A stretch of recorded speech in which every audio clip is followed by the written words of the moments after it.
Police எல்லாம் எங்களுக்கு வேணாம், நானே பாத்துக்கிறேன்.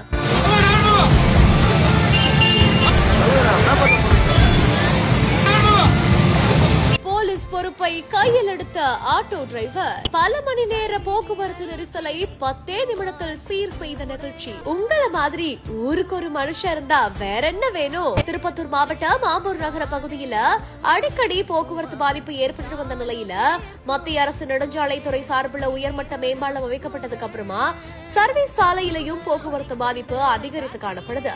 இந்த நிலையில தான் இன்னைக்கு மேம்பாலத்துல செல்லக்கூடிய கார் மற்றும் லாரிகள் சர்வீஸ் சாலையில சென்றதுனால சுமார் 1 கிலோமீட்டர் தூரத்துக்கு போக்குவரத்து நெரிசல் ஏற்பட்டு பல்வேறு பணிகளுக்கு சென்று வரக்கூடிய பொதுமக்களுக்கு பெரும் இடையூறா இருந்திருக்குது. நீண்ட நேர போக்குவரத்து நெரிசல்லையுமே அங்க போலீஸ் யாருமே வராததுனால அங்க இருக்கக்கூடிய பொதுமக்களே களத்துல இறங்கி போலீஸ் எல்லாம் எங்களுக்கு வேணாம், நாங்களே பாத்துக்கிறோம் அப்படின்ற மாதிரியா பல மணி நேர போக்குவரத்து நெரிசல 10 நிமிஷத்துல சீர் செஞ்சிருக்காங்க.